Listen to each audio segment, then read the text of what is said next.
starting the official program very soon. But a few house rules, even as we wait for other invited guests and distinguished ladies and gentlemen. Even though we have made some certain arrangements, for the sake of time, we would like to change the protocol a little bit to encourage those of us who are seated on the flanks, irrespective of the protocol, that if we moved to the middle, it will allow space for us to start, so when others join, we will not have to interfere with the presentation. And also because we have TV cameras here capturing the program, we do not want a case where we'll have segmented sitting arrangements. So I humbly request of all those of us sitting on the flanks to move to the middle rows, so we have a compact sitting arrangement that will allow us to start with the official program, the reason for which we are here gathered. Thank you. The Center for American Law is still in Africa in collaboration with the United Nations.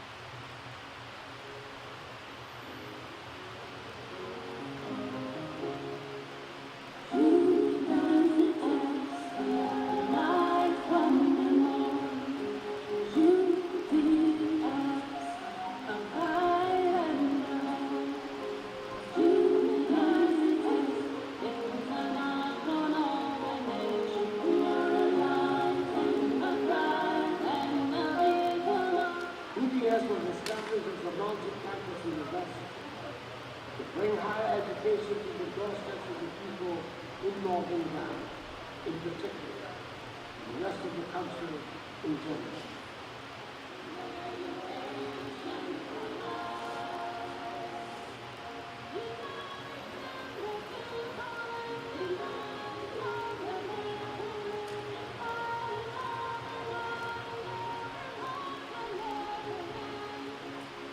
In 37 years of existence, UDS has not operated the multi-campus system. The campuses bringing the northern, upper west, and upper east region. The line of government's agenda to provide universities in all regions of the country became necessary. The two campuses of UDS in Wa in upper west and Agogo in the upper east region being converted into autonomous universities. In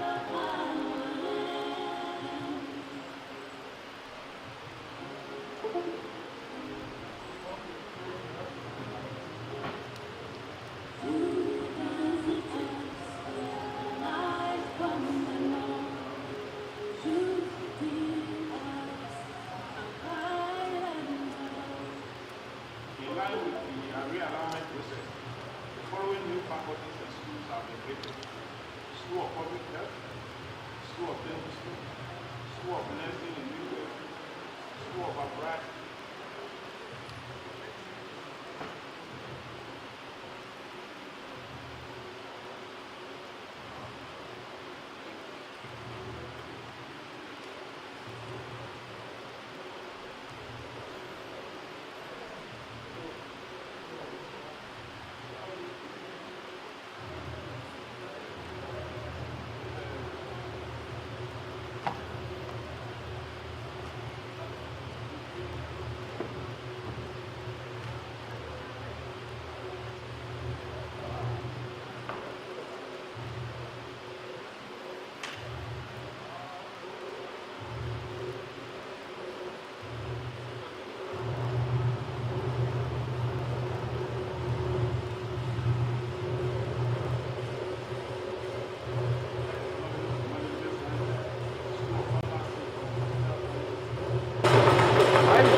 multi-campus university to bring higher education to the doorsteps of the people in northern Ghana, in particular, and the rest of the country in general.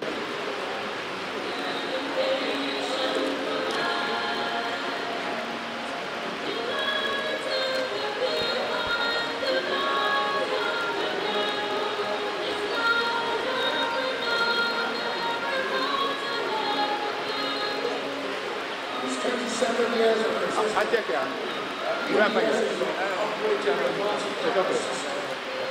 Campuses bringing the northern, upper west, and upper east region. In line with the government's agenda, providing universities in all regions of the country, making it necessary. The two campuses of UDS and upper west, and the corridor of upper east region, being converted into a foreigner's university.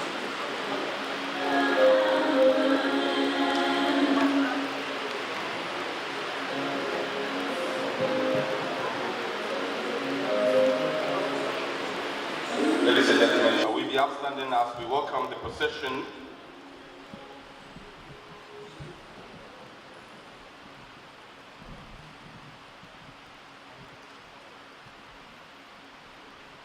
Thank you very much, ladies and gentlemen, as we welcome the Vice Chancellor of the University for Development Studies, together with the Pro-Vice Chancellor and the Registrar, as well as some of the principal officers of the university, including, of course, the man for whose reason we have all gathered here this afternoon, Professor Stephen Tabiri, who will be delivering the university's 11th inaugural lecture.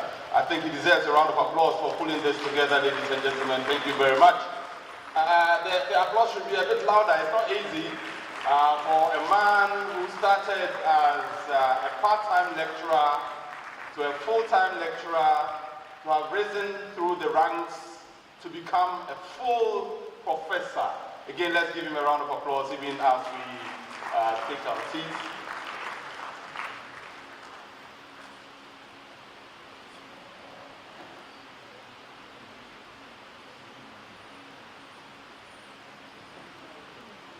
Thank you very much. You may take your seats, ladies and gentlemen.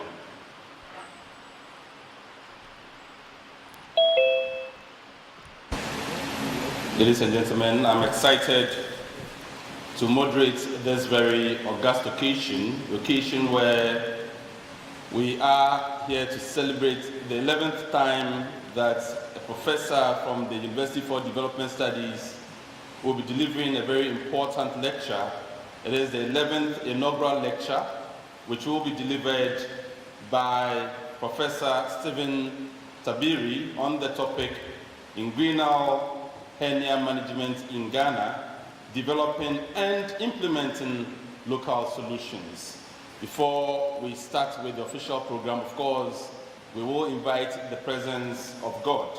And I'll humbly invite two gentlemen who will be leading us in both the Christian and the Muslim prayers to join us upstage as we prepare to start the program. I will invite Mr. Edward Brony. Mr. Edward Brony is the Deputy Registrar at the School of Medicine. Let's give him a round of applause, of course, ladies and gentlemen. He will be leading us in the Christian prayer. And then I also have the honor of inviting Imam Dr. Ibrahim Gunu, Dean of the Faculty of Education, who will also be giving us the Muslim prayer. Let's give him a round of applause to start with. And so, Mr. Brony will start with the Christian prayer. Thank you.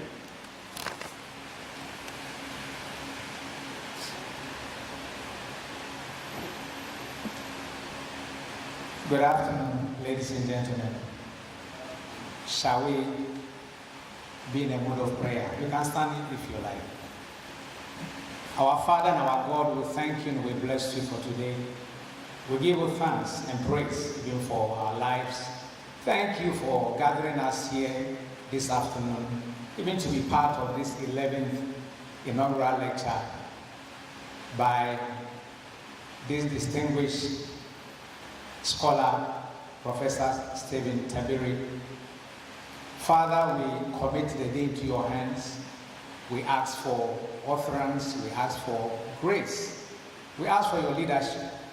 Come be with us, guide us, and lead us. We'll be careful to give you praise. In Jesus' name, amen. Let's pray. أعوذ بالله من الشيطان الرجيم. بسم الله الرحمن الرحيم. In the name of Allah, the most gracious, most merciful. We believe that there's no God but Allah. He is alone without partner.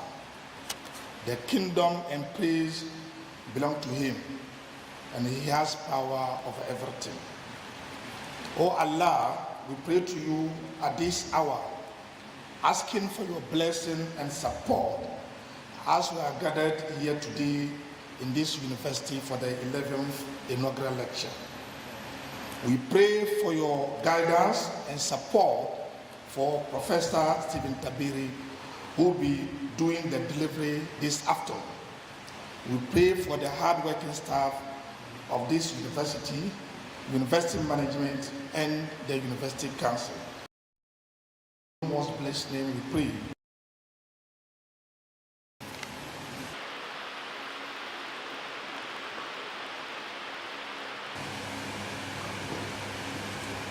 Thank you very much. May I please ask all of us to give them another round of applause for inviting the presence of the Lord with us here this afternoon. Ladies and gentlemen, I have the pleasure of announcing to you that for those persons who are unable to physically join us but who will be interested in monitoring the events in this multi-purpose auditorium this afternoon, that we've made provision for them to also be a part of this event on Facebook and also on YouTube.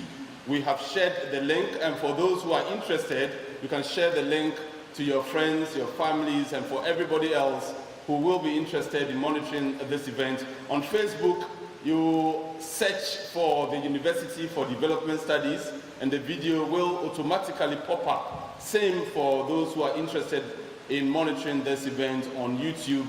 You just Google YouTube University for Development Studies, and automatically the videos on there will pop up as well.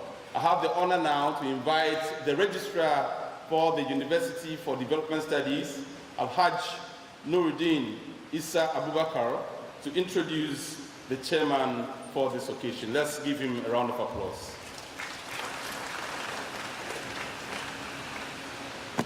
Thank you very much, MC. I have the singular honor to introduce the chairman for this occasion.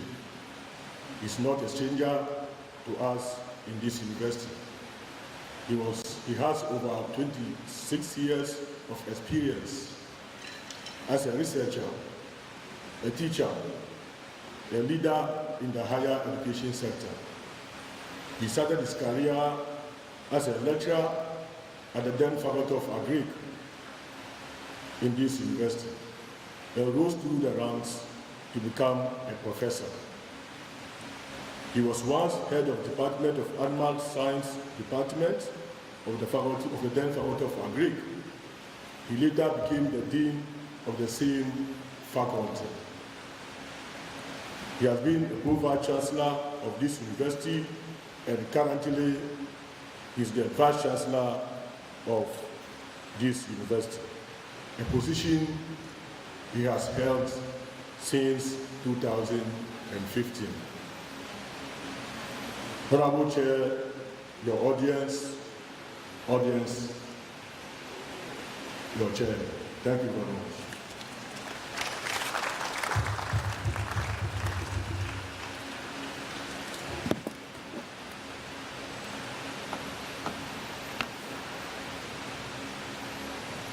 Good afternoon, everyone. Good afternoon, everyone. You know I will greet you. If you don't respond, I'll keep greeting. Thank you, Mr. Registrar.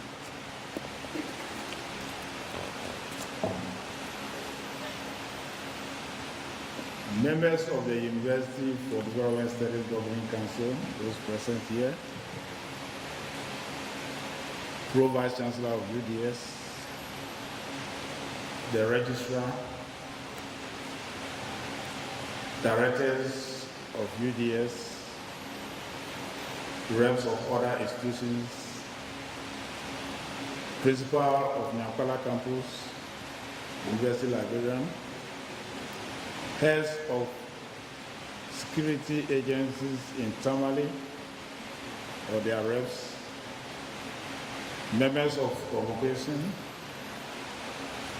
traditional rulers, especially Konti Hini of Odumase,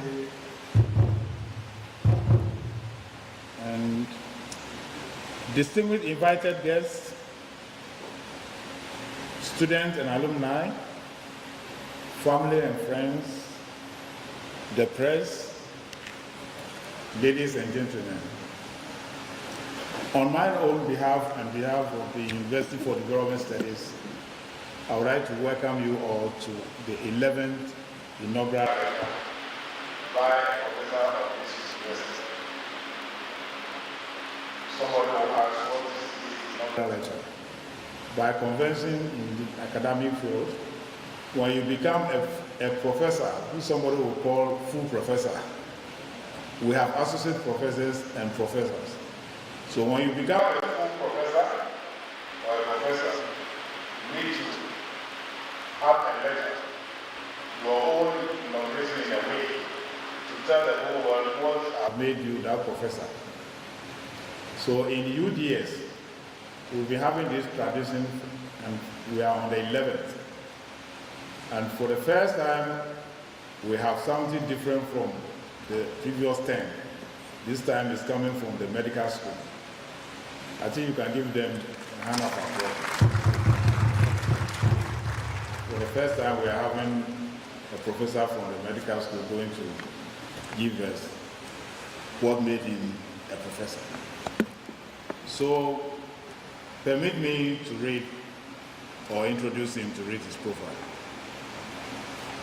Professor Stephen Tabiri was born in Odumase near Sunyani in the Bono region on 14 July 1968. He is a professor of surgery in the Department of Surgery in the School of Medicine of the University for Development Studies, Tamale.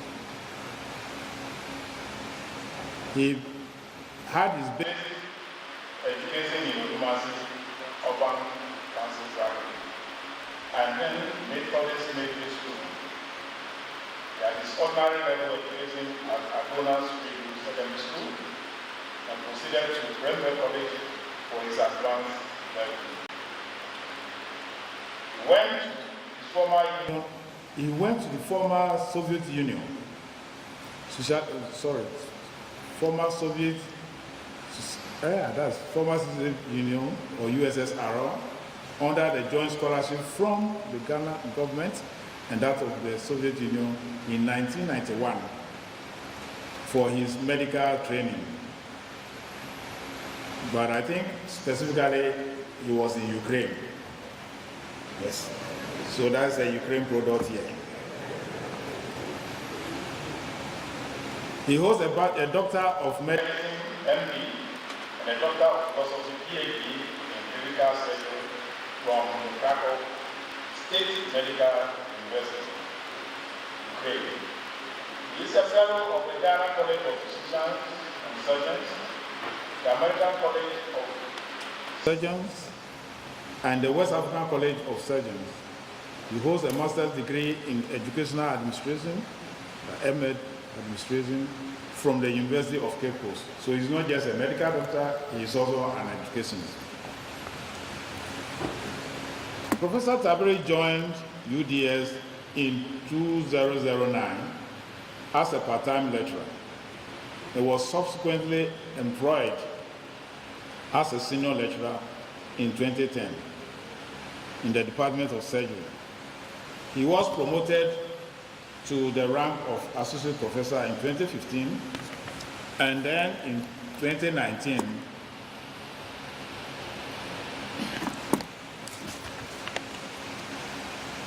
and to a professor status in 2019. During his 11 years experience in teaching and research, he provided mentorship to students of UDS, junior doctors, senior doctors in Ghana, and he held various positions in UDS, including the following. Currently, he is the Dean of the School of Medicine. He's a professor of surgery. He was the Vice Dean of the school, then known as SMHS, now is School of Medicine, from 2015 to 2020. He was the head of Department of Surgery, 2015 to 2020. Associate Professor, 2015 to 2019. Exam Officer in the Department of Surgery, then Senior Lecturer. Prof. Tabiri established the National Institute for Health Research, UK, on global surgery in Ghana, known as Ghana Hub on Global Surgery. To provide sustainable surgical research across low and middle income countries. Organize international surgical research prioritization workshop from 7 to 11 of November 2019 in Accra, and in Tamale to train 120 young surgeons in what he calls LEVs, the low and middle level income countries, in clinical research. He has a medical school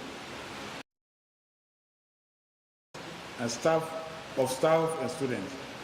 He was instrumental in starting the Ghana College of Physicians and Surgeons basic science course in UDS and Tamale Teaching Hospital. As a result of his extensive outreach services and collaborative effort, he played a significant role in the establishment of endoscopy center at the Tamale Teaching Hospital. I'm sure very soon he will tell us what endoscopy is. So open your ears and listen to me. At the Tamale Teaching Hospital, Sunyani Regional Hospital, Folk Clinic, Community Hospital in Tamale, Bato Catholic Hospital, Techima Holy Family Hospital, Emia Hospital, Tabiri. So he is not only working here, I'm now getting to know today that he works in several places. He is a permanent and staff member of African Medical Outreach Program and non-governmental Ghana-based medical surgical outreach missions to Ghana's Upper West, Northern and Upper East regions. He is also a founding member of the Bono is an Ahafo Medical Outreach NGO in collaboration with Sun City FM radio station as a co-founder in 2010. He has formed a sustainable surgical research network involving all the teaching regional and district hospitals in Ghana. He is a co-founder and general secretary of Ghana Hernia Society. He has actively participated in several national and international conferences, the medical-related conferences and workshops. Some few of these that he was the chairman of the Teaching Hospital 2021 Annual Performance Review, where they tell us about what they do. He was the chairman, again, of the Annual General Scientific Conference of West African College of Surgery, and several others, more than 16 places. As facilitator of courses, workshops, and outreach activities, he was a facilitator of medical continuous professional training CPD programs listed in this booklet, more than 10. That is facilitated. Again, we have several positions in the profession. Professor Tabiri is affiliated with the underlisted professional associations. 1. President Ghana Surgical Research Society. 2. Fellow Professional College Research. 3. American College Research. 4. Ghana College of Physicians and Surgeons. 5. Member Medical Association. 6. Executive Member Ghana Association for Study of Liver and Digestive. 7. International Surgical Society. 8. International Association of Trauma, Surgery and Intensive Care. 9. Member European Association for Endoscopy, Surgery and other international techniques, interventional techniques. 10. Society of American Gastrointestinal and Endoscopy Surgeons. 11. Surgery Ghana Hernia Society. 12. Substantive member. Country coordinating mechanism for global fund for TB, malaria, HIV, AIDS, since 2019 to 2021. He has and is a co-founder or co-author, of 62 peer-reviewed publications, and that's what made him the professor.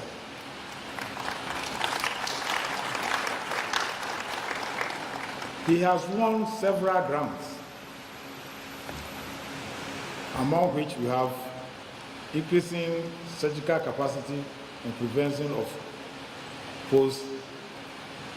post-operative complications in low, middle-income intensive care. As a coordinator, this for a 5-year period, totaling £7 million, not cities, £7 million. Surgical skill training in low middle-income countries, again, funding from NIHR co-founder, another £7 million. Cluster randomized trial, and this one was £4 million. So this man spends pounds, doesn't spend Ghana cedis. Organization of International Surgical Research Prioritization Meeting in Accra, and here the research grant was £36,000. Basic surgical training course for medical officers from district hospitals in Ghana by Royal College spent £25,000 on that. Establishment of health statistical software, our computer laboratory in the medical school and medicine area at a grant of £20,000. UK National Institute of Health Research grant, and that is another £5,000. So, he's a fundraiser. I think I will add you to the UDS Endowment Fund team. Others include Global Health, Global Survey 2 on surgical, and that is £200,000. And finally, he has surgical skill training of junior doctors in Tamale Teaching Hospital, and that was Bank of Ghana grant of 10,000 Ghana cedis. That one very small. International awards received by Prof. Tabiri. Recognition on the basis of outstanding qualification in the arts and sciences of surgery. American College of Surgeons 2014. International Surgical Society Travelers Award in 2005. He has served as an examiner around the world. In 2021, he's still doing it. He's an examiner in the School of Medicine and Pharmacy, Kigali, Rwanda. Membership examination for Ghana College of Physicians from 2018 to date. MBCHB final part 2 examination School of Science, that's KNUST. He's been doing that from 2015 to 2018. Is a member of the final part 2 examination for medical science of Cape Coast between 2016 and 2019. And also a member of the final part 2 examination for Ghana Medical School, that's Kolebu, between 2014 and 2017. He is married to Mrs. Juliana Kobina Tabiri. I believe she's not here. Okay. And they are blessed with 4 children. So, ladies and gentlemen, for this afternoon lecture, this is our lecturer, Professor Stephen Tabiri.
Members of UDS Governing Council, the Vice Chancellor, the Pro-Vice Chancellor, the Registrar, Director of Works and Physical Development, Director of Finance, Campus Principals, University Librarian, representative of other institutions, members of convocation, members from the Traditional Council, represented here by Nana Abdullah Yakubu,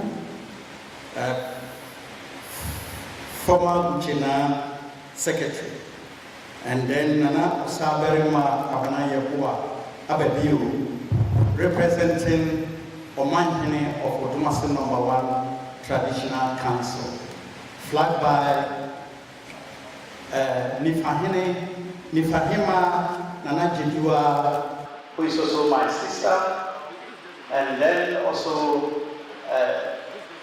Benkunjima Nanaka, who is also my sister. Students and alumni, family and friends, the press, ladies and gentlemen.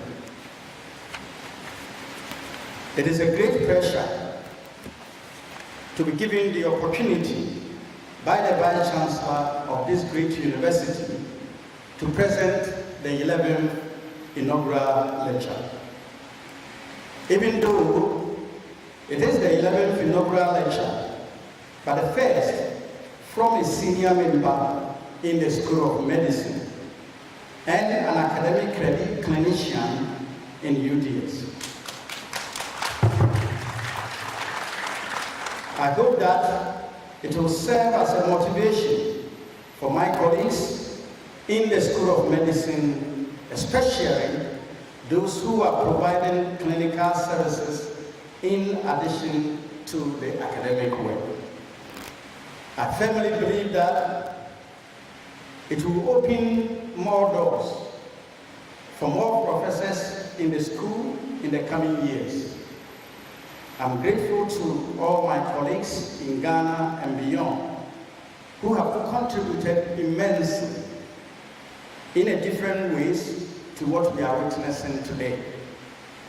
I'm humbled to have contributed my quota to the human resources development in the medical profession in our motherland, Ghana, and global.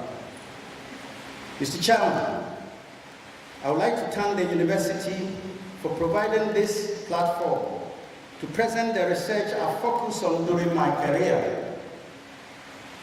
I'm delivering the key highlights of my contribution to knowledge, emphasizing the depth of research and demonstrate how to develop and implement a local solution to a substantial national health burden that is inguinal hernia.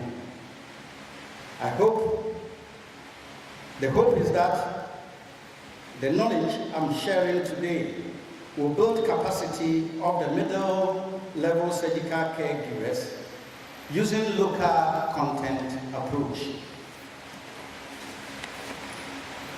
Mr. Chairman, the topic was chosen out of many research work I've conducted because it is the most neglected surgical condition in the poor and the voiceless population in our country. At this point, Professor Chair, I would like to present my inaugural lecture on inguinal hernia management in Ghana, developing and implementing local solutions.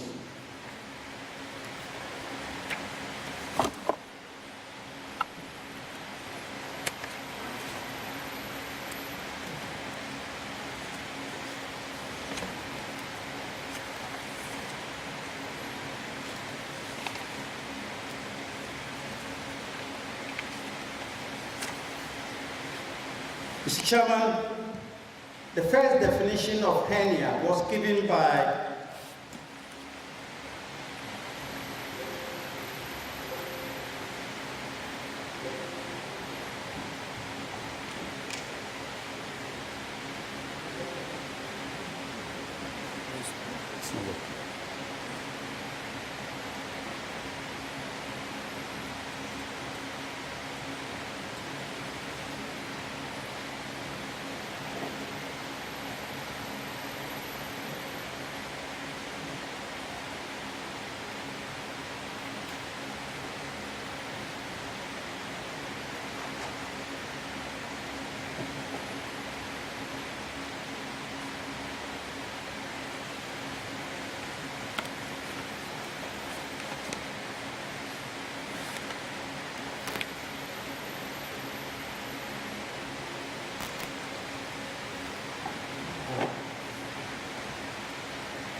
Mr. Chairman, the first definition of hernia was described by Egyptian scholars, and it was simply described as a swelling that is seen on coffin.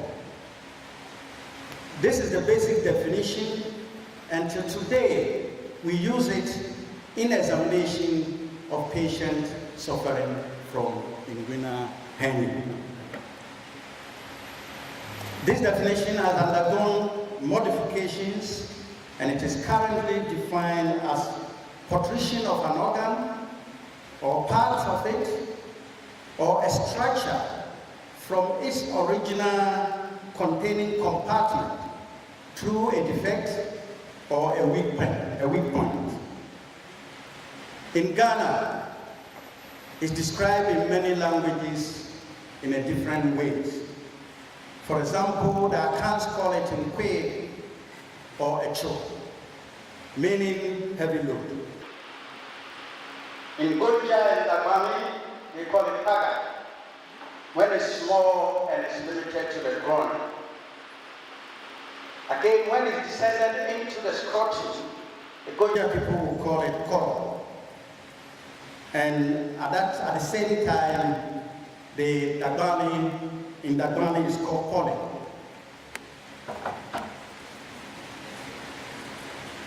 In the Frafra language, it hasn't got a specific name, but they use a special trousers to conceal the hernia, and that trousers is called Mpawa or Talane. In the Dagari, it's called Uyilame, meaning that you have a visible testis. Naturally, you will not have a visible testis unless it's too big for people to identify. That is why it is called Mpawa representing the trousers, special trousers.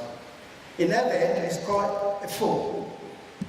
That's a big, means big in Gunoscrota hernia. And Akroloi means hard, stuck, representing strangulation, which is a life-threatening complication. All Ghanaian languages have names for it, signifying the disease importance.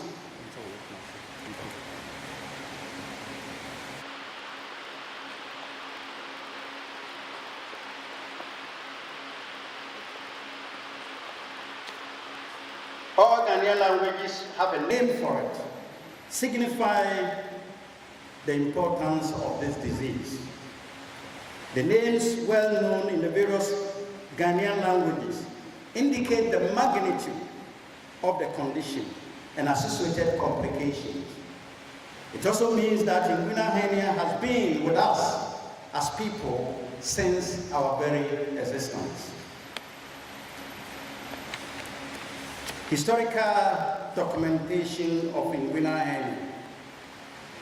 The earliest written reference to hernia was from the Egyptians in 1500 BC. Then varieties of hernias were mentioned by Hippocrates, and then he was able to link the hernias with certain types of occupation. There was an attempt to treat inguinal hernia by reduction, but this was unsuccessful. Similarly, others tried to perform hernia surgeries earlier. In Rome, in the 1st century, Celsus wrote an excellent description of clinical signs and symptoms of complicated hernias. He described a surgical technique for the hernia repair. Gladius Galenus, a medical practitioner in the gladiator school, demonstrated the deficiency in the lower abdominal muscles as an etiology of hernia.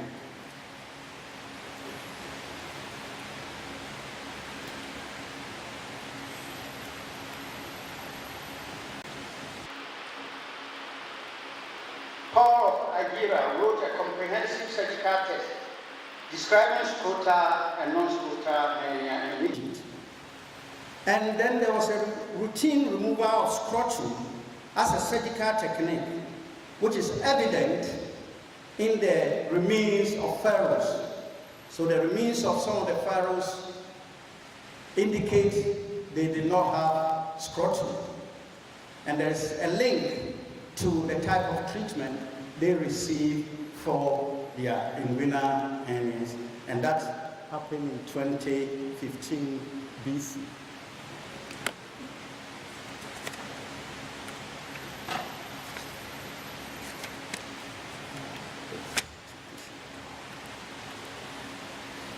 This picture shows classical operation performed in Egypt to remove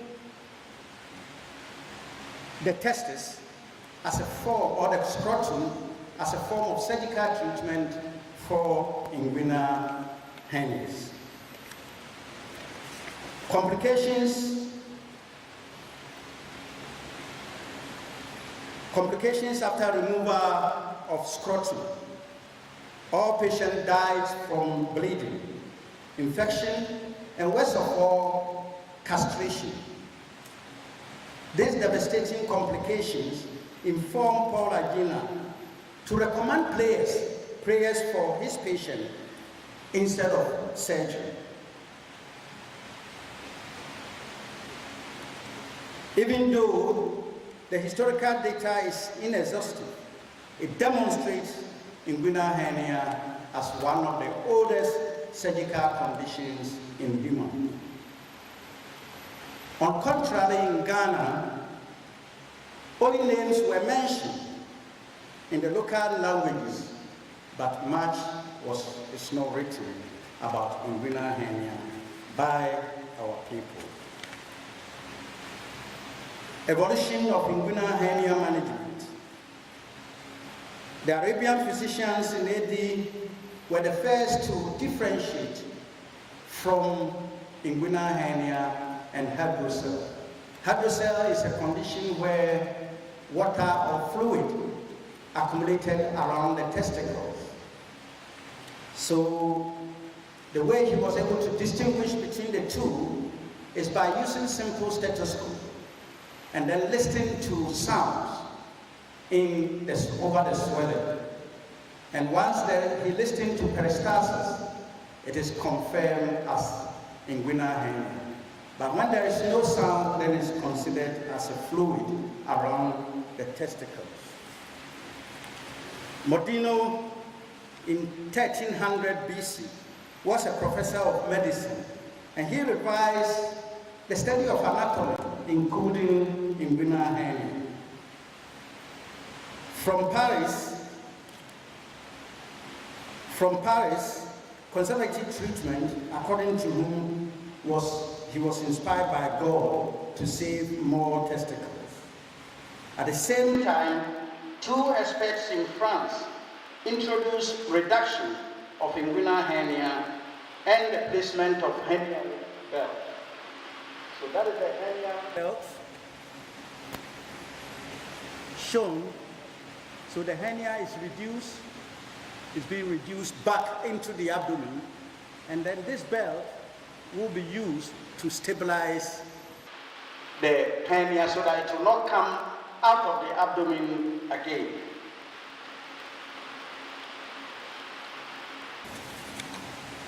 Evolution of management of inguinal hernias in Ghana. In Ghana, different ethnic groups have used different various methods to manage their inguinal hernia. Some consume local gin called akatashri when they are in pain, or otherwise known as apio, to reduce their pain and symptoms when it occurs. Others include traditional herbs, which sometimes lead to catastrophic results in this patient. From 1989, surgery became the primary management method, but was initially restricted to life-threatening complications of inguinal hernias after advances in anatomical discoveries of inguinal hernia. These discoveries and outcomes, notwithstanding, outcomes of operative management of inguinal hernia were disappointing. Recurrence rate was 100% at 4 years post-surgery, and mortality, as death, was 7% in this patient. From 1942, the reconstruction of the strength of the posterior wall, that means to strengthen the posterior wall so that the swelling will not be able to come out of the abdomen, was advocated. Even though in this era, it reduced mortality rate, but recurrent rate was still unacceptable at 25%.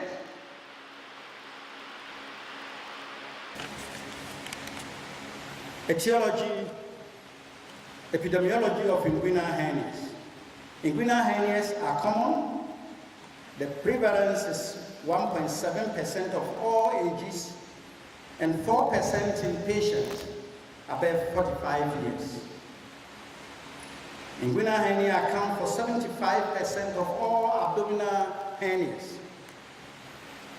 And in the US alone, 800,000 inguinal hernia operations are performed every year. Healthcare facility-based African cohort studies have shown a varied incidence of inguinal hernia ranging from 7.7% to 30%.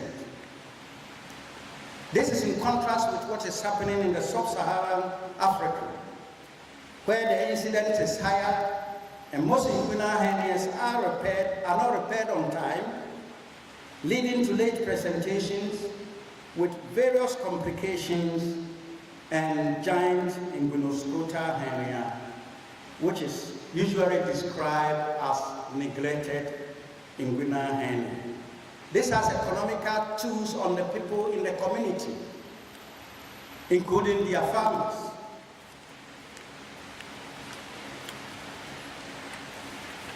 The picture up shows a slave worker that developed inguinoscrotal hernia in the US. He was working in the sugarcane plantation. There was no treatment for him. He has to work until his hernia got strangulated and passed on. Some of the long-standing inguinoscrotal hernias from the database of Ghana Hernia Society has been shown in the picture on the screen. The effect of neglected inguinal hernias in our communities. The economic toll of inguinal hernias on the nation, communities, and family is enormous in Ghana. In a Ghanaian cohort study, one of the Ghanaian cohort studies, 16% of patients reported inability to go to farm to work, and 64% report limitations of their hernia to normal activities. Patients suffering from inguinal hernia in the communities had to travel long distance with accompanying relatives to seek care. Most of these people are breadwinners and hence affect the living standard of their families. Mr. Chairman, permit me to tell a story of what happens in Nadori. On the usual research basis, we were traveling to go and collect data from the community on inguinal hernias. While visiting some of my former students in the theater, I saw a man sitting with a severe pain. So I went into the theater, asked my former students, there's a patient sitting outside in serious pain, what are you doing? And the answer was, boss, we don't have skills to treat this patient. So we refer this patient to WA. And at the time, I knew that there was no general surgeon in WA. The person might have traveled all the way to WA and then from WA, probably to Tabiri to get his hernia repaired. Many approaches have been employed to reduce the inguinal hernia burden in Ghana. Yearly, local and international NGO groups travel to district hospitals to operate inguinal hernias in an attempt to reduce the disease burden. The unmet need for inguinal hernia treatment has led to the participation of foreign groups of doctors traveling to Ghana each year to perform surgeries in the remote district hospitals on an outreach basis. These attempts to reduce inguinal hernia is failing because, in my opinion, inguinal hernia defeats the mantra of Kumasi Asante Kotoko football, which says Ukuma Pema Apembeba. That is like the head of the herd. This means that inguinal hernia burden needs a local solution to address these problems. Mr. Chairman, causes and the risk factors of inguinal hernia. It may be congenital, usually occurring in male patients, because during pregnancy, our testicles are found in the abdomen, and at birth, they descend to its normal position in the scrotum.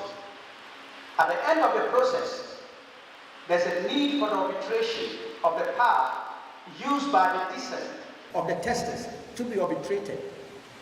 But in some group of patients, this remained patent, and that served as a weak point for hernia to occur.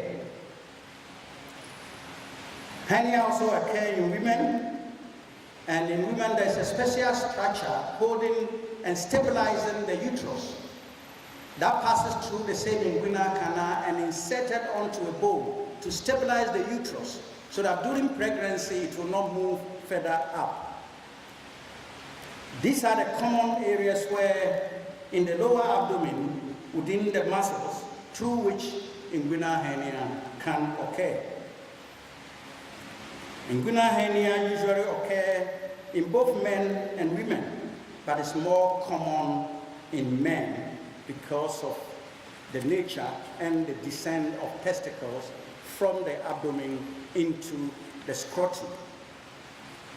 Mr. Chairman, hernia can also be acquired.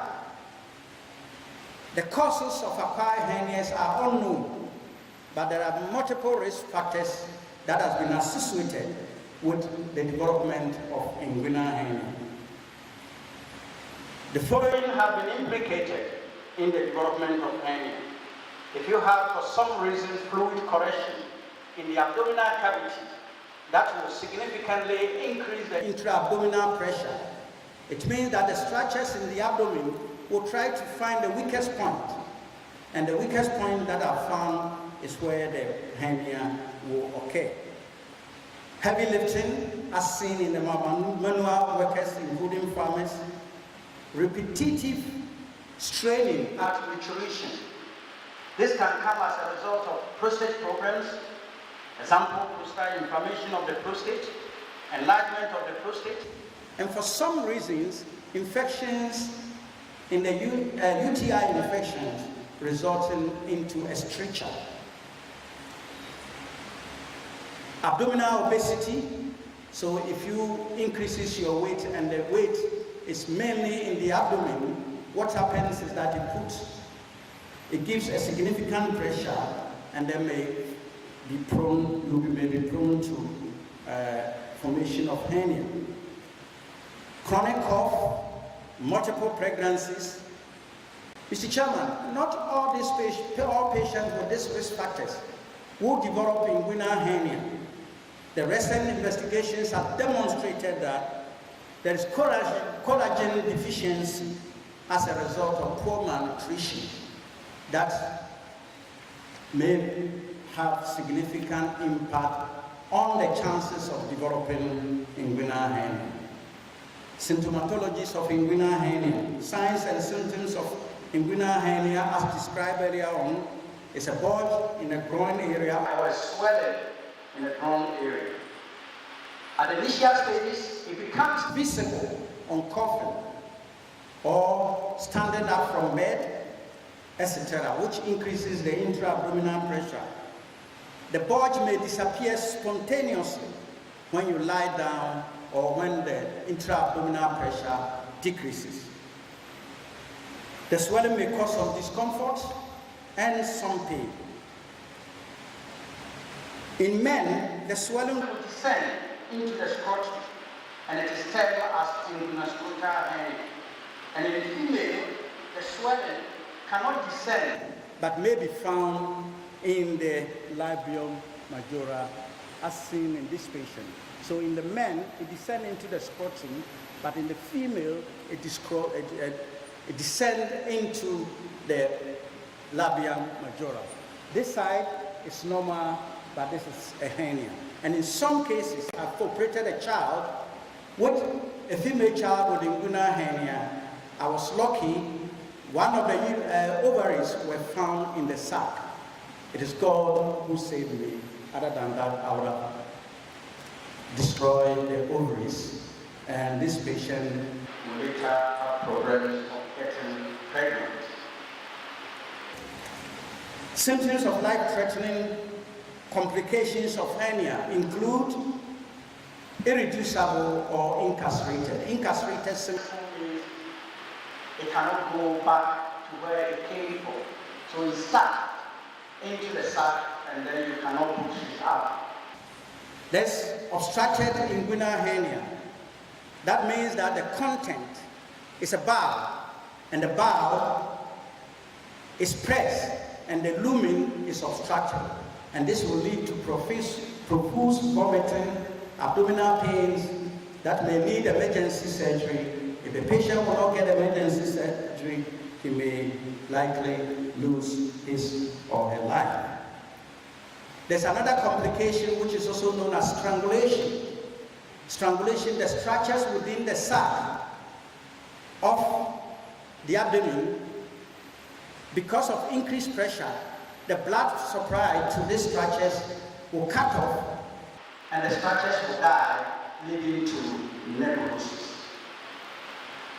Challenges of inguinal hernia management in Ghana. Access to care for patients living with inguinal hernias. People in Ghana suffering from inguinal hernias have to face many challenges, including access to surgical care. In one of the studies, it was demonstrated that on average, patients have to travel 90 kilometers to get their hernias repaired. And the waiting period for some of these patients, majority of the patients, is 7 years to get their hernias operated. Most of the operations in Ghana are performed for complicated inguinal hernia, which leads to high complication rate and death post-surgery. The overall death rate for operating inguinal hernias with complication is 12%, reported in Konfanochi Teaching Hospital. Therefore, it is prudent to repair the hernias on time to avoid life-threatening complications. Mr. Chairman, we did a cohort study in the central belt, northern belt, to find out what is happening, who is operating people for their inguinal hernias. And we find out that, which is the red spot, indicating 90% of the hernias are performed by doctors without formal surgical training. You can see some dots, black dots, which show surgeons are performing. And if you look at this area, these are the areas where arthric teams will mostly visit in Upper East and Upper West. And then in the northern Ghana, of course, Tamale Teaching Hospital, you get surgeons operating hernias. And then somewhere in Yendi, because I've also been traveling to Yendi sometimes to perform inguinal hernia operations. If you look at Broanhafo, yes, this is Brekum Holy Family Hospital, which has a lot of specialists, and then Sunyane Regional Hospital. All other areas are being operated by doctors without formal surgical training. We also did a study to find out what methods are they using to operate their hernias. That is the form of anesthesia. And most of them will give general anesthesia. And their reason is that it's most convenient for the anesthetist. So they give the drugs and then they can have time to do something else. It is said is the best method to control pain post-surgery. There's also another method whereby you inject or infiltrate local medicine and a drug that will remove the pain, and then you'll be able to perform the operation. Most of the respondents says that 88% require less staff, so you don't need a lot of people. You don't need an anesthetist and you don't need an assistant to operate the hernia. Short recovery time, once you finish the surgery, patient is walking back home without occupying the bed. 76% of the respondents who are treating hernias in our district hospital believe that is the safest for the patient, most cost-effective, and then 59% said it should be recommended. But then, if it's recommended, it means they may need training for that. Doctors' experiences in Ghana. Doctors have faced frustrations as did in the 15th century, trying to get best for their patient. Some of the doctors try to use other methods, which is the old method performed in 15th century, and which has a complication rate, post-operative pain, poor quality of life, recurrent of 25% as happened in the 15th century. In an attempt to decrease this rate, said doctors in the district have improvised non-medical materials such as sterilized mosquito nets to be used as medical mesh. This has the same outcome as the commercial mesh at a time which was very expensive. Some senior surgeons use different methods so that they don't create tension in the wound. But this is more technically difficult for junior doctors who are operating our people with hernias in the district hospitals. Ghana Hernia Society. The history of Ghana Hernia Society is because we identify that the best method for hernia operation is Liechtenstein operation, which was invented in 1984. The purpose of this surgery is to insert a prosthesis to close the defect in order to strengthen to prevent outcome. This serves as a standard, gold standard, used worldwide by many surgeons. The Liechtenstein operation was invented in Canada, in a Liechtenstein clinic, where they do only surgeries with hernia, specializing in hernia. So this is the standard medical mesh, the prosthesis, which is recommended for the gold standard operation of Ghana Hernia Society. In 2011, HERNIA and Co. has concluded that formation of Ghana Hernia Societies to cooperate with district hospitals, foreign partners, to reduce the burden of inguinal hernia. The plight of voiceless and the poor, needy families suffering from inguinal hernia motivated 3 surgeons, that is Professor Francis Sabantanga, at the time was working in the KN University at the Department of Surgery in Kompanoche Teaching Hospital. That is myself from UDS and Tamale Teaching Hospital. And then you have Professor Henry from University of Ghana and Kwarebu Teaching Hospital. Formed the Ghana Hernia Society in 2016 is on 4 intertwined training junior doctors to perform inguinal hernia operations safely using the existing gold standard. Research to improve outcomes of inguinal hernia surgeries, advocacy, collaboration with stakeholders, and then to create awareness, because it may appear as a small swelling, but people will not pay attention to it until it starts causing trouble and pain. So we designed this based on these 4 philosophies. That is collaborating with stakeholders, Ministry of Health, Ghana Health Service, and then philanthropists to be able to provide better care. From this a special module to train the house officers, medical officers, for them to get the required skill to operate our people with hernias in the district hospital.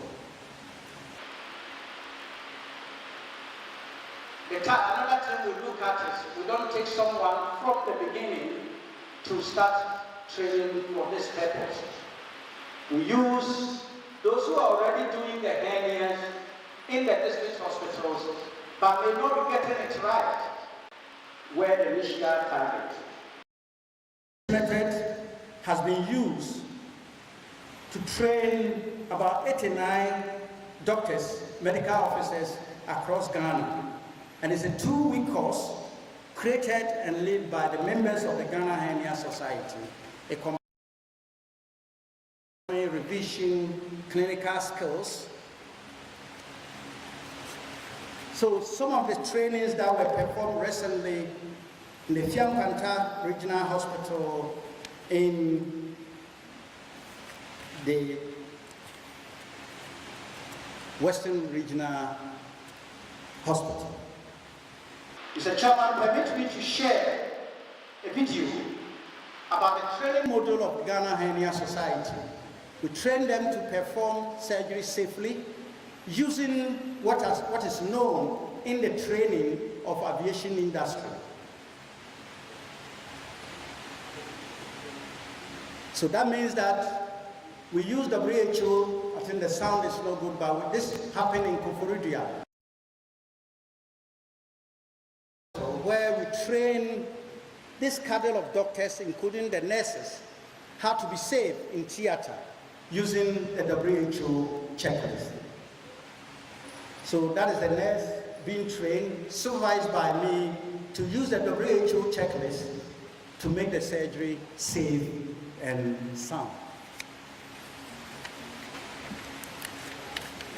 Mr. Chairman, the models is also involved teaching them surgical skills in theater, and not only surgical skills in theater, but also how to diagnose hernia before taking the patients to theater.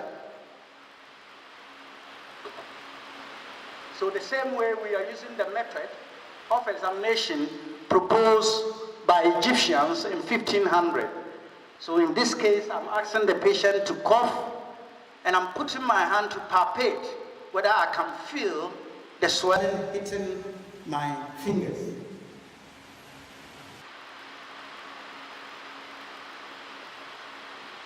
So a classical theater day, after taking a medical officers in a Takra day in a Fiankwanta regional hospitals, I stand by after the training. I tell them, pretend as if I'm not here, and then do the surgery. But then I'll hint the anesthetist that if something is going wrong, please call me. This is a way of building their confidence to be able to operate the inguinal hernia alone. So he's showing the landmarks and testing whether the local anesthetic agent has worked before the surgery will start.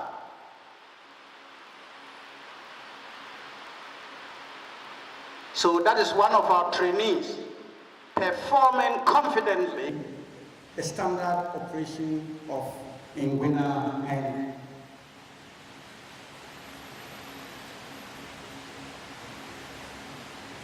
That means step by step, we teach them this in the didactic lectures.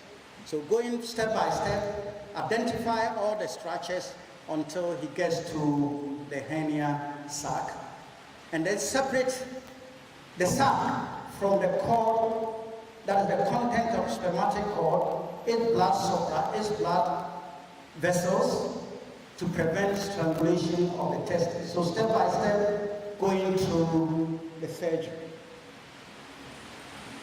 He's using the diatemy to stop the bleeding at the same time during surgery.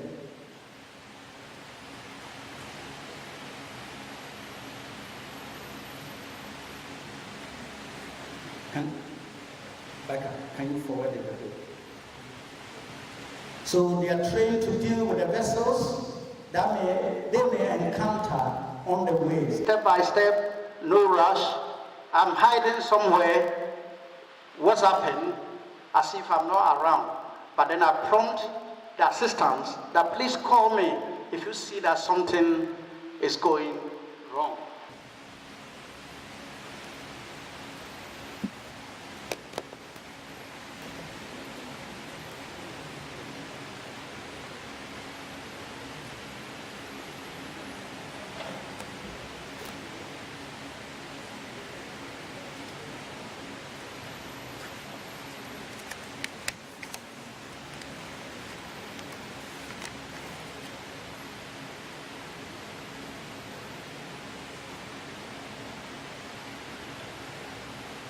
So he's separating the structures from the hernia sac, which contain bowel, and in some cases may contain other structures. I think we can go on. Again, the Ghana Hernia Society wanted collaboration with the stakeholders. So we have to go to Ghana Health Service and said, please give us access to all your hospitals across the country. And then we were able to secure a letter of collaboration. But then we were asked to do a study, a research, to show that this is an effective form of treatment. We do not collaborate with only state institutions. However, we collaborate with philanthropies. We collaborated with a FM station in Sunyani, and this is men waiting for their turn to have their inguinal hernias repaired. Mr. Chairman, this methodology of teaching is based on what is known as task shifting in surgical practice. Definition of task shifting concept, or the definition of task shifting in surgery or in medicine, is to shift specific tasks to people with low level of training, people that require lesser training time, then we train them and ask them to do a specific task. The concept seems to be new to many people, but it's not. Because before 1745, all around the world, barbers were the ones performing surgeries around the world. Not until recently, in the modern era where surgery has become high-specific, highly skilled training by universities. This concept has been successfully used in East African countries. However, in West Africa, because in the East Africa, they target senior high school students, and then they train them systematically to perform certain surgeries like cesarean section, inguinal hernia. So you have one person, all that is trained to do is to do a specific task. In Liberia and Sierra Leone, after the war, when they did not have doctors, they also started using this principle in Liberia. However, this is not common in Ghana and in the West African sub-regions, because you can't mention it.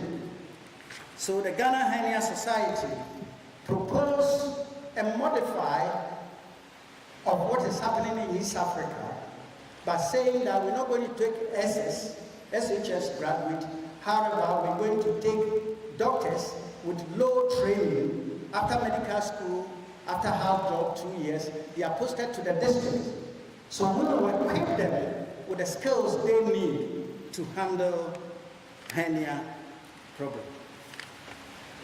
Broader implications, after we started initially, we had a lot of challenges of raise funding to go on. But with time, we got American Hernia Society, Swedish Hernia Society, British Hernia Society, and Operation Hernia. The mesh at the time was still expensive, but with American Hernia Society supporting us, we were able to get an American company to produce a patch of mesh for Ghana for hernia patients at $11 instead of $300. Mr. Chairman, going forward, we propose what is a study known as TIGER. And the TIGER comes from tax shifting in inguinal hernia repair between surgeons and non-surgeon physicians. So the TIGER comes from the T, I, G, and the E, and then the R, which is the repair. Because if you are proposing trials, sometimes the names may be too long, and as a team in the global surgery, we usually use the names of animals to represent what we do. When I came with this idea, it was presented in Accra, presented in Johannesburg, and in Rwanda. I'm happy to announce that the National Institute for Health Research have earmarked £7 million to support Ghana Hernia Society to address the burden of inguinal hernia training of junior doctors in the district hospitals and in the West African sub-region. And this is what Ghana Health Service asked us to do, but initially on our own was very difficult. So TIGER is a randomized control trial which should be done in the 10 districts. And then we are using 2 arms. That's the surgeons trained 6 years after medical school to perform the surgery. And our group, that medical officers that we train for 2 weeks, then patients will be randomized to them to operate. And then it's a assessor blended, non-inferior trial with the following objectives. Primary objective to assess if non-physician surgeons can perform inguinal hernias in adult patients with non-complicated hernias compared to a fully fledged or a fully trained surgeon.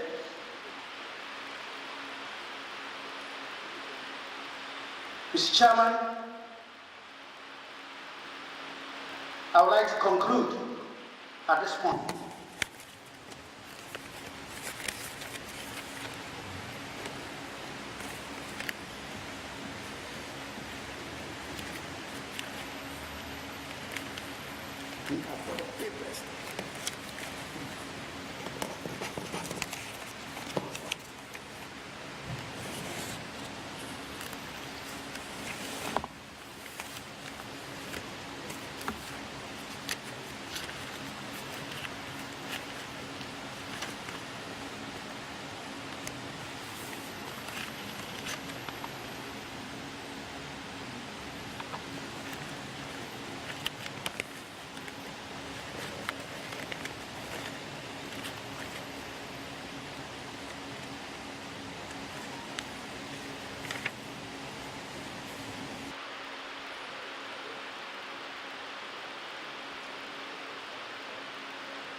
Chairman, in the conclusion, we are saying that inguinal hernia is better repaired electively, and it is cost-effective investment as compared to public health interventions like insecticide-treated mosquito nets for malaria and tuberculosis and then HIV. Every year, expatriates, that is foreign missions, come to Ghana, and in the early days before the formation of Ghana Hernia Society, we're using improvised material like sterilized mosquito net.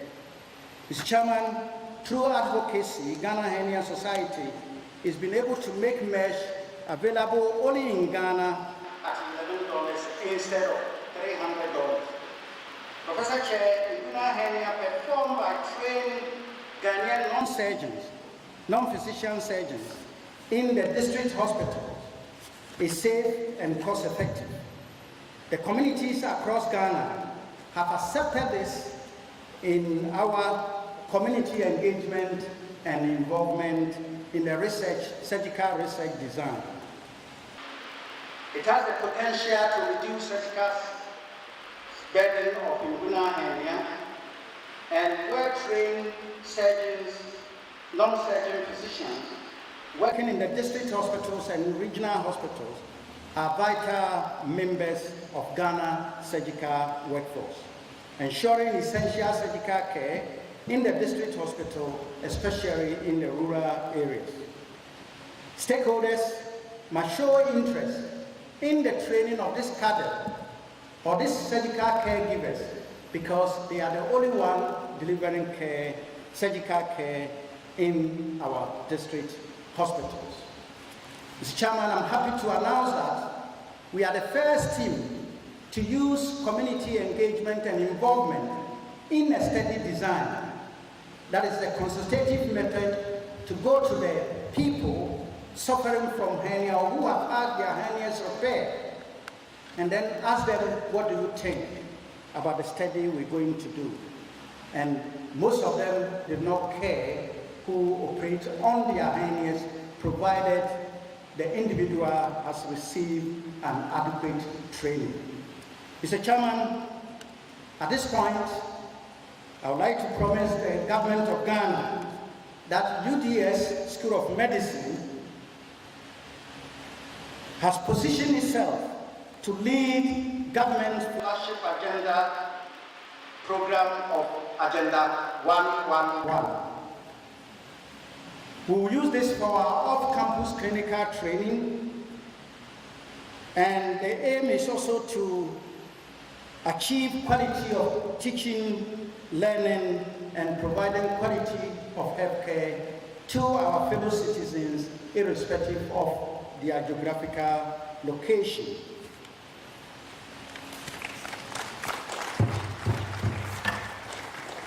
Mr. Chairman, scaling up inguinal hernia repair is cost-effective and safe if performed by well-trained middle-level surgical care providers.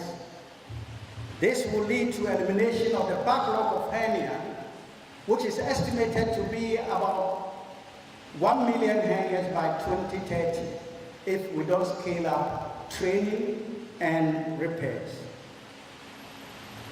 Especially for underserved community, underserved Ghanaian populations. And I also like to repeat again that UDS School of Medicine will play a leadership role in Agenda 111.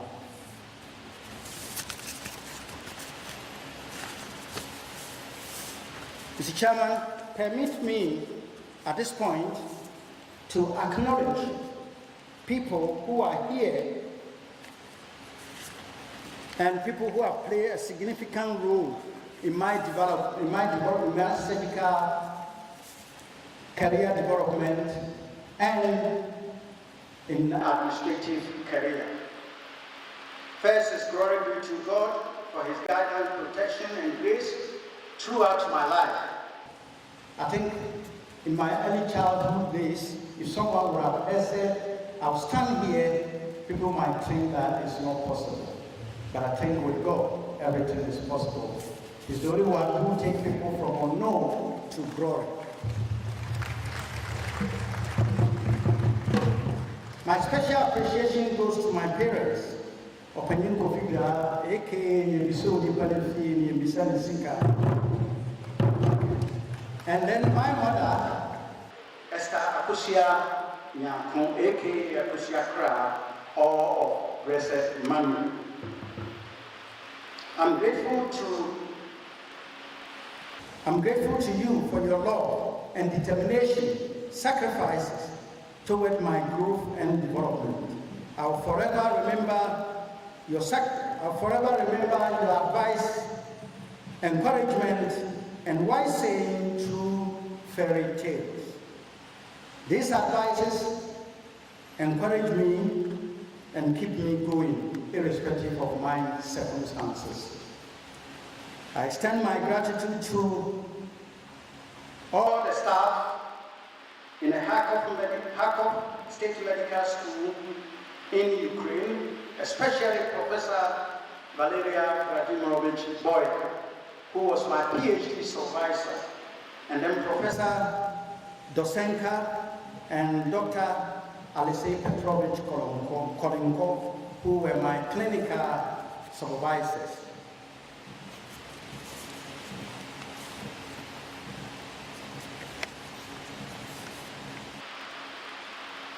I must pay special tribute to my secondary school mentor, who is a lawyer, Otuiso.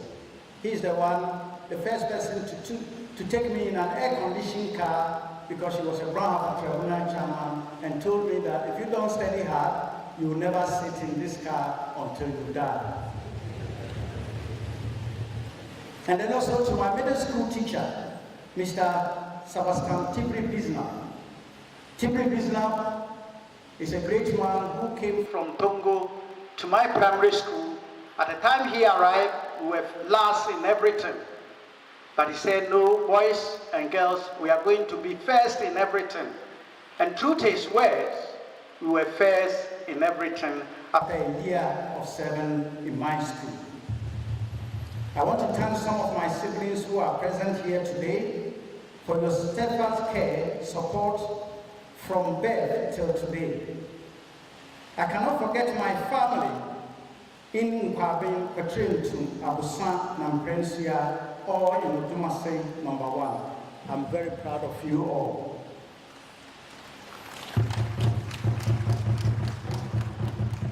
My sincere appreciation is extended to my children, Kwabe Nyanche Tabiri, Akusia Nyakon Tabiri, Kwasi Owusu Tabiri, and Inshira Nyakon Tabiri Alasa, who is my last born, and my lovely wife, Juliana Kobna. You have really sacrificed towards what we are witnessing today. I equally extend my sincere appreciation to the chairpersons of UDS Governing Council, Professor Wayuseni, UDS Council Chair, Lawyer Nitufafa, immediate past UDS Council Chair, and all the past and the current council members. To the management of UDS, I say thank you very much for your support and encouragement, guidance, especially Professor Haruna Yakubu, former Vice Chancellor of UDS, Dr. A.B.T. Zakaria Yapira, and the former Registrar, Alhaji Nuruddin Isa Abubakar, Registrar of UDS, Professor Seydou Alassane, former Pro-Vice Chancellor UDS, Engineer Professor Felix Kofi Abagale,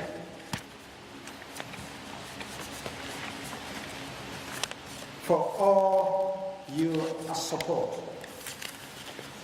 Mr. Chairman, I cannot forget people that have played significant role in my development in Tamale.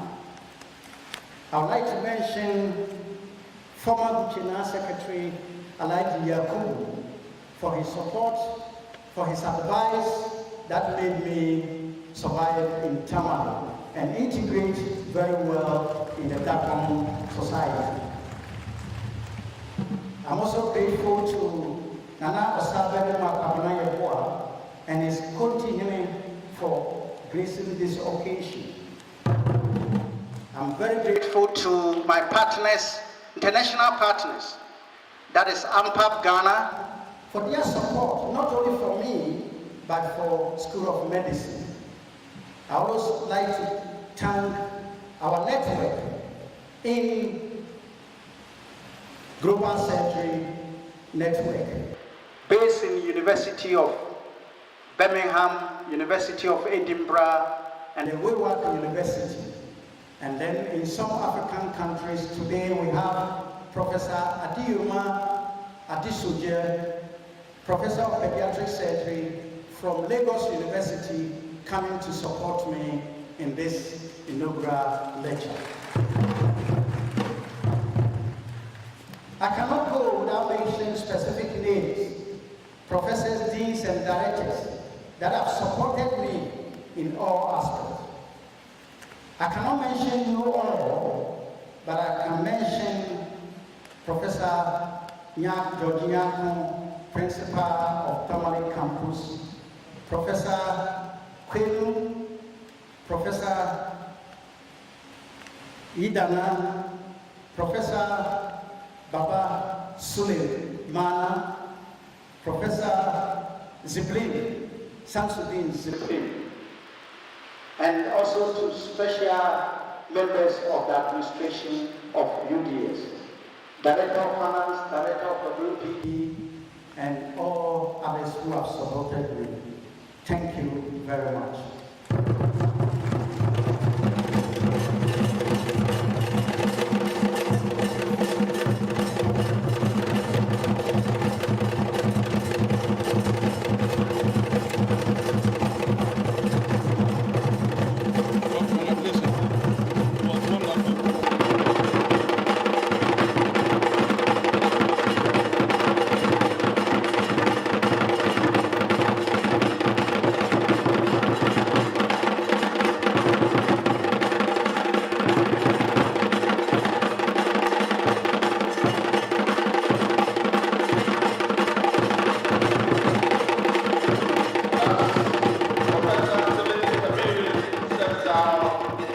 I think he deserves a standing ovation for having achieved this very, very great feat. And let's give him a round of applause, a resounding round of applause, ladies and gentlemen. We are here to celebrate the man, Professor Tabiri. And at this moment, I will once again humbly invite our distinguished principal officers to resume their seats upstage. Thank you very much.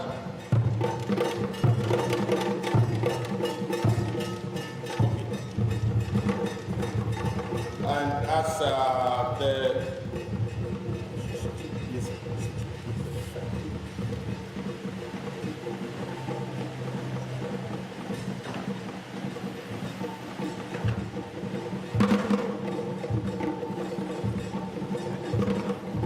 please, you may sit down. Thank you very much.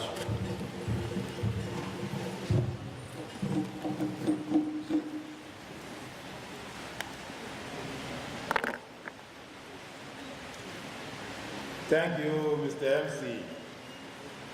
This is your first officiating of an inaugural lecture, so pardon you. Let's give Professor Stephen Tabiri another hand of applause.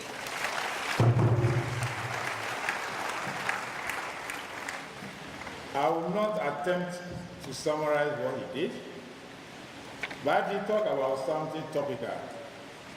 And I know internally here, the first member will be the late Dr. Abulai, or popularly known as Mad Doctor, who have been doing this surgery under the mango tree. He gave us different definitions of hernia. It's only that he couldn't do that in my language. So after here, I will ask you whether you know or you refuse to learn from my language. He gave us the historical perspective of hernia. How the management has worked, that he brought us down to Ghana, the management fit.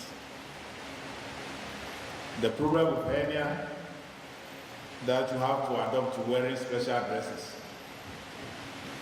I think with the Southern chiefs, you put on your crop and you are covered.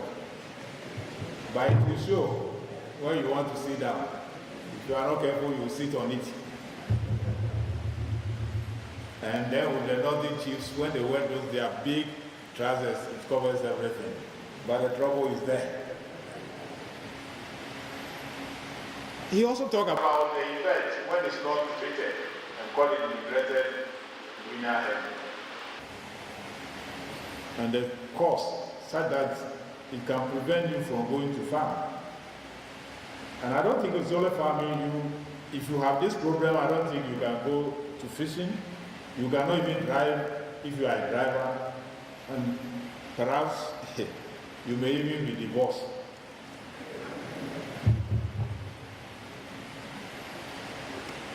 He took us through the approaches to reduce the disease burden of this particular disease. And more importantly, he told us that it's not a disease of only the men, that women can also have it. And I'm sure some women have it and they think it's just obesity, they have grown fat, but the disease, it can be operated. So we have all this knowledge. What scared me is when he said it can be acquired. We always go for things that are comfortable. You acquire something that you enjoy, but this one, if you acquire it, you are in pain. So we should know that you can easily acquire hernia. And one of the ways is getting obesity around your stomach. If your tummy becomes so big, those of us men who become pregnant, you can end up with hernia. Challenges for care in Ghana, you took us through, where we have doctors who have not been trained trying to solve this problem in the districts and in the rural areas, and we all know the outcome. Preventable deaths for our harm, and we end up blaming our neighbors for killing us. Imagine the challenges of the distances they have to travel. And we know the distances are coupled with bad roads. So if you are in this pain and you have to travel on a road that your body will be shaking, or you have to be put on a motorbike or a motorcade for 3-4 hours, the pain you will be going through. He then talk about the formation of Ghana Hernia Society by 3 of them, 2 from UDS and 1 from Legon in 2016. I think that was a noble achievement. Let's give him a hand of applause. And finally, he informed us about the formation of Tiger. I think which go in line with the UDS program-based learning, training the students to solve problems at the level that nobody would think of right from the basis. And I think if we make this an integral part of our UDS medical training, every medical doctor that will go through UDS will be able to perform effective hernia surgery. And that will improve treatment of hernia. So we are very grateful to you for this insightful lecture. And I believe people will live here today and know that you have to be careful not to acquire hernia. And for the women who think they cannot get it, be very careful before you are struck with hernia. So on this note, I would like to invite others or the house, not in the special group, but as we do before, to come upstate, or will you go down to come and congratulate you? I think you come upstate, you come and congratulate. So let's start with normally they say, how do you call it? Elephant move by size. So let me invite the group of professors who are sitting there, led by the provost, to come and congratulate him. Then that will be followed by his department and school, the deans, the head of department in the medical school, and the staff of Department of Surgery to come and congratulate him.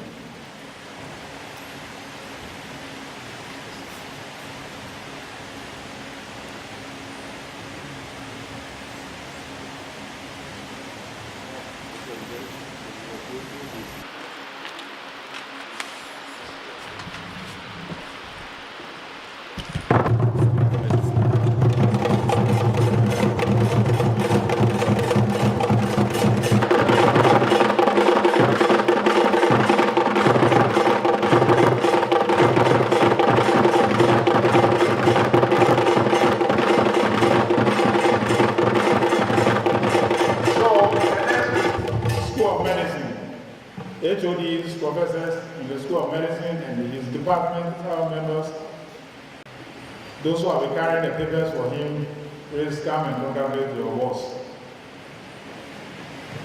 He has already thrown a challenge to you that he has opened the gate for you to follow. Let's hear more of professors from School of Medicine.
Is he around?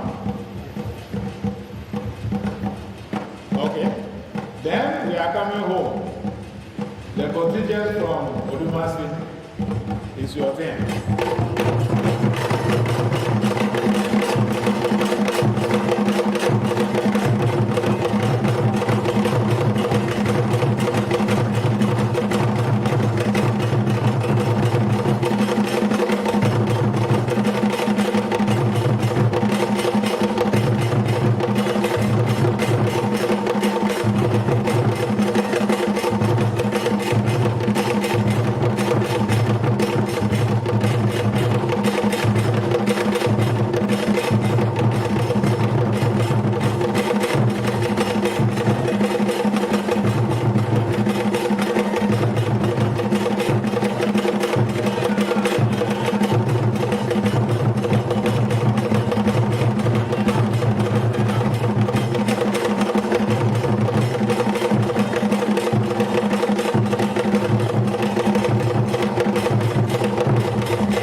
former secretary of Dakuma. If he's here, please come up. Any other friend that we have not mentioned of Tabiri around here, you also come and congratulate him. Then,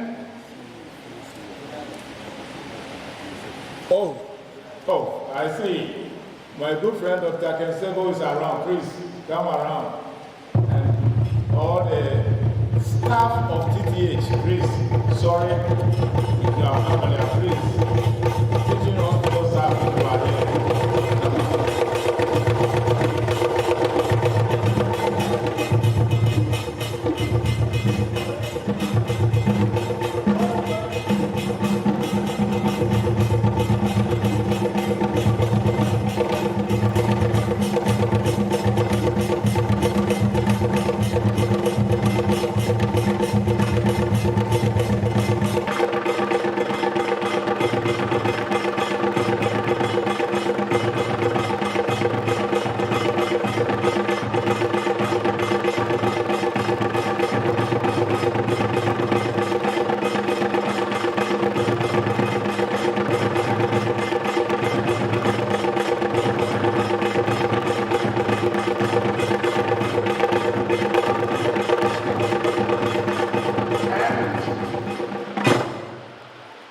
Not this.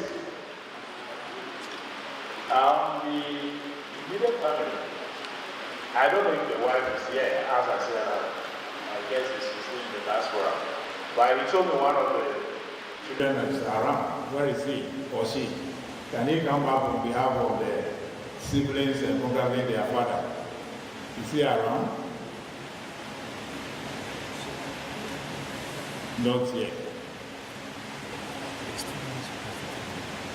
Okay, I'm told his students also want to. Sorry, forgive me about that. So his students, the team of researchers, where are you?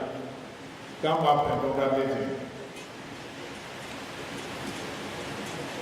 Please be snappy. He's been standing for the past 2 hours or so.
It's my privilege to also congratulate him.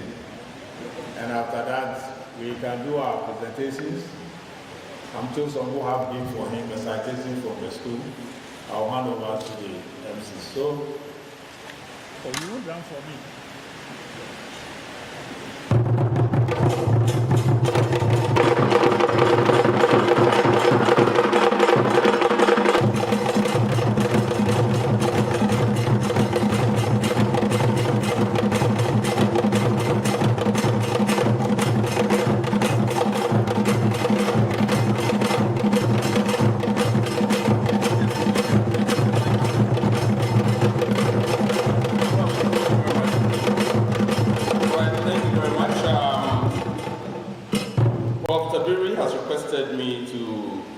Say a special thank you to Mr. Kusiwa, Mrs. Mary Jabor, Dr. Kensego, former CEO of TTH, and Nana Crown and his wife, who have come all the way to congratulate him on this occasion. Thank you very much. But we've also been told that the School of Medicine has a special presentation they would like to make to Professor Tabiri. If you are ready, please step forward and do that right now. Thank you.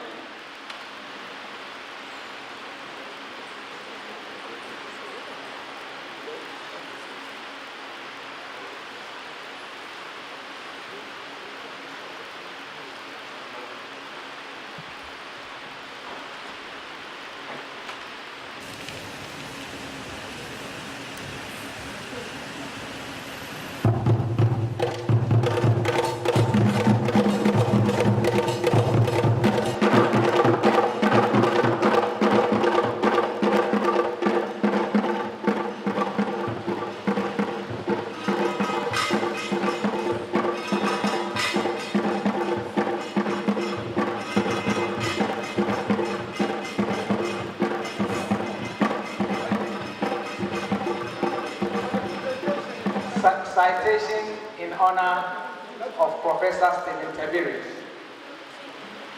You are an astute general surgeon, academic, prolific researcher, inspirer of many young medical doctors, both locally and globally. You are a true son of Odumase, near Sunyani in the Bono region. From this humble background, you launched yourself from the shores of Ghana to study medicine in the former Union of Soviet Socialist Republic, USSR, in 1991, through a joint scholarship from the government of Ghana and the Soviet Union. You obtained a Doctor of Medicine, MD, in Kharkov, Ukraine in 1997, and further obtained a Doctor of Philosophy, PhD, in Clinical Surgery in 2004 at the same university. In 2006, you returned home to help the country's struggling health sector. You are a recipient of many prestigious awards, which is evidence of your sterling performance as a surgeon. You are a devoted general surgeon and administrator of excellence who has and continue to mentor and inspire generations of high-caliber academics, scholars, and researchers. Your membership to Ghana and West African Colleges of Surgeons and other international fellowship attests to your excellent work as a great surgeon.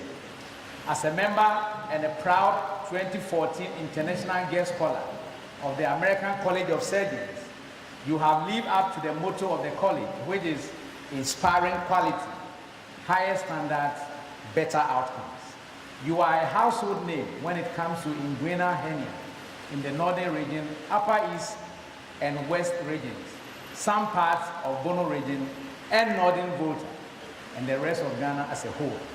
Your surgical skills in endoscopy and use of the endoscopy machine have brought great relief to many individuals and households hitherto suffering from gastrointestinal diseases. You collaborated with the International Relations Committee of International Scholars and Travelers in 2014 to bring about many local interventions, notably the Falcon trial, treatment of wounds after surgery, published by the Lancet, a British weekly peer-reviewed journal. Class researcher and said you have either led or been part of several groundbreaking research activities, including the fight against inguinal hernia. From a humble beginning as a part-time lecturer, you have risen through the academic and administrative ranks to become Vice Dean and now Dean of the School of Medicine. As the Dean of the School of Medicine, University of Performance Studies, you have, with the support of your management staff, nurtured the School of Medicine to introduce additional postgraduate programs and increase student intake, including the very innovative off-campus clinical training program to augment healthcare delivery at very remote areas of Ghana. Your passion for research and grantmanship resonates with the vision of the University for Development Studies, as well as the mandate of the School of Medicine. On this special occasion of your inaugural lecture, which also sets the tone for the 25th anniversary celebration of the UDS Medical School, we at the School of Medicine celebrate the monumental feats you have chalked so far. We are proud to be associated with you and profoundly grateful to you for your unflinching commitment towards the growth of the school. Congratulations.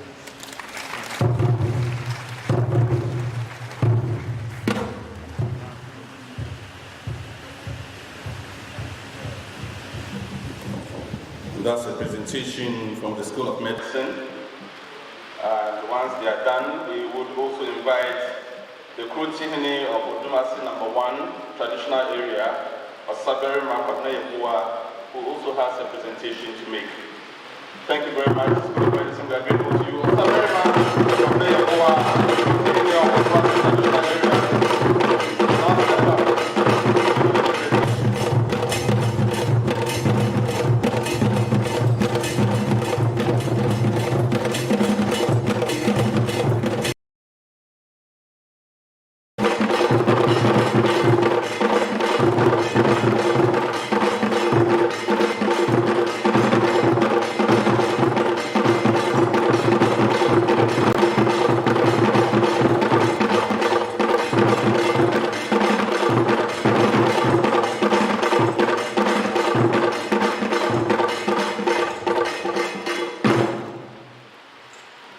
we are here to also show our appreciation to Professor Tabiri Stephen, being an honorable citizen of the Odomase traditional area. We are indeed honored by his achievements, and we pray the Almighty Father would continue to bless and guide him, and we pray that our ancestors would also shower him with his blessings for him to grow and soar higher. On this occasion, we want to present to him a kente cloth, and anytime he puts it on, he should be guided that the sons and daughters of Odomasimai are solidly behind him. His advocacy, his research, and community engagement activities are well known, and he is also championing the Agenda 111 for us to have a district hospital, and he has partnered with our community hospital, the Petre Health Center, to be able to attract a lot of investment. So we want to show our appreciation, and we pray that God will continue to guide him. Prof, thank you so much.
Professor Tabiri's family head's representative, who is here, who also has a presentation to make. The representative of the family head of Professor Tabiri's family is here to also make a presentation. We'll do this as quickly as possible, and then we'll go for the vote of thanks, and we'll then announce to you what else there is to do for this evening. Thank you very much.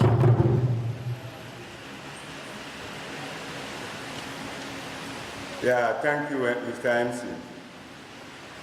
Audience, I would just say thank you for this great occasion. The way you have even organized it attests to the fact that our own man is performing here. You have accepted him over here. We thank you very much. Now, on behalf of Nana Chire Echamfo, who is the family head and would have been with us, on behalf of the entire family, Prof, we present this small envelope for you. You have set part of the expenditure incurred in organizing this particular program.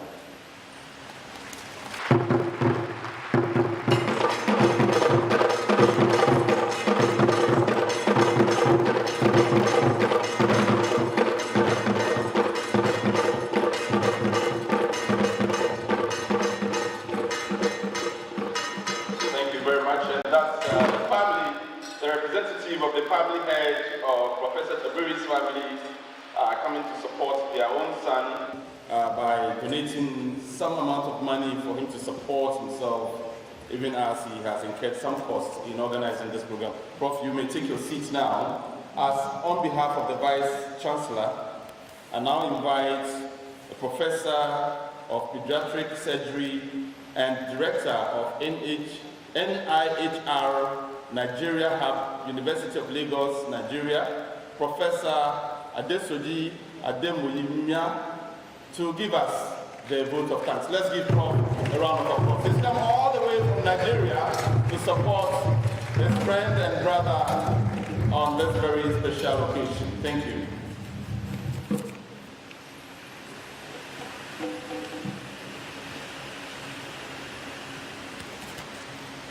The Vice Chancellor and members of management, I feel really honored to be here, and I want to seek your permission to also give a plaque to the inaugural lecturer of today. So I'd like to invite members of his team from the NIHR Ghana Hall and Mr. Emmanuel, who is the Administrative Officer of Lagos Hall, to join me on the stage.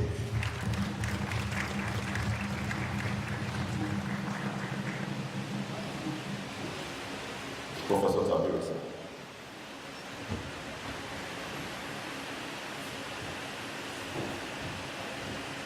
Thank you very much.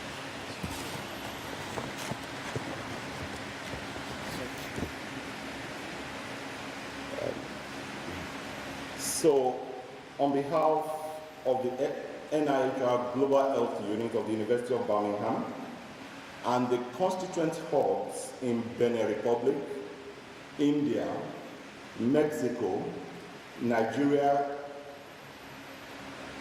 and South Africa, we actually congratulate Professor Stephen Tabiri, MD, PhD, FGCS, FACS, FWACS, MA Admin, who is the Dean of the University of Development Studies School of Medicine, on this occasion of your inaugural lecture, titled INGUINAL Management, Developing and Implementing Local Solutions.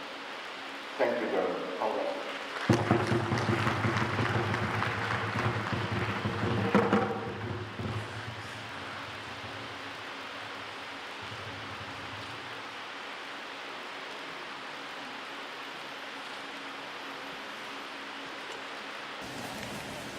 It's an African culture to thank people. And I'm premising that on two African adages. The first one that says, when somebody has done you good and you fail to show appreciation, then you are like somebody who has stolen a good. We are not thieves, so we are going to say thank you. The second one says that if you say thank you for the good of yesterday, then you are sure you are going to receive another. So probably Professor Tabiri will be receiving more later. And so our thanks goes to the head of this great institution, the Vice Chancellor, a man of academic integrity, Professor Gabriel Ayunteye. Thank you very much, sir, for honoring this program and for steering it so excellently well. We are very grateful. Please let's give him a round of applause. I must quickly say thank you to the Pro Vice Chancellor, Professor Felix K. Abagali, for his excellent work in this university and for attending this program. Thank you very much, sir.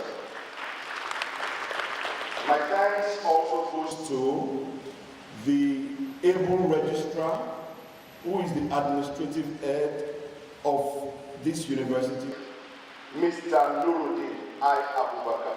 We recognize you, sir. Thank you for coming. I must not forget to mention the principal of Inyakala campus, Professor George Inyako, for taking out time to attend this August event. Further thanks goes to the director of Dryland Research Institute, Professor Abat K. Dai. Thank you very much for your time, sir. Our thanks will not be complete without mentioning our sincere gratitude To the former Dean of the Faculty of Agriculture, Professor Albert Kwana, you are recognized and we say thank you. Permit me at this time to also recognize several deans and directors, heads of department, who have honored this august event.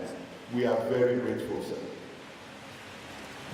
Although I may not be able to pronounce well, but as a traditional African, I cannot see these exalted traditionalists and ignore them. So forgive me if I don't say it well, but we really appreciate your sacrifice, sirs and ma'ams, for coming all the way from Odumasi to honor one of yours. And so I want to say a big thank you to Osaberima Kwabena Yeboah, the Kwatinene one of Odumasi. You are recognized. Some of them have left, but we did see some members of the armed forces who are here earlier, and we really want to say thank you for your time. Thank you for the good work we are doing. In my place, we say everyone is important, because if you are not here, then this program will not have held. So we recognize everybody who has come from far and near to say we appreciate all that Professor Tabiri has done. And indeed, Prof, from the NIHR unit, we are very proud of you. Congratulations. Thank you, everyone. I think Prof deserves a bigger round of applause for doing a wonderful job. I'm just hoping it's not out of place to ask Prof if you'll be supporting Ghana at the World Cup the way he has supported Prof here today. Let's give another round of applause in that wonderful job. Thank you so much. Ladies and gentlemen, a few announcements that when the Vice Chancellor's reception begins, the rest of us are expected respectfully to be upstanding for them to go out. And then for the rest of us, we may want to use the exit to my left-hand side, where there is a small refreshment for everybody here. However, for the senior members, particularly for the deans and directors who are here present, we request of you to converge on the premises of the ICC, where your refreshments will be handled. These are the announcements we have so far. And so that's it for the day. As I've announced, let's be upstanding for the Vice Chancellor's reception. Thank you very much, and congratulations once again to Professor Stephen Tabiri.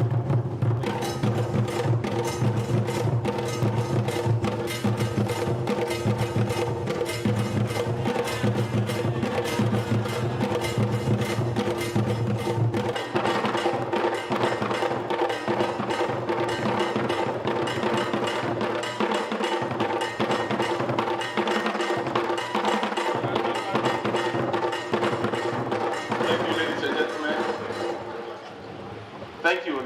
The rest of us may leave, and as I've announced, for the deans and directors and other senior members, let's converge on the premises of the ICC for your refreshments. The rest of us will take our refreshments right here. Thank you.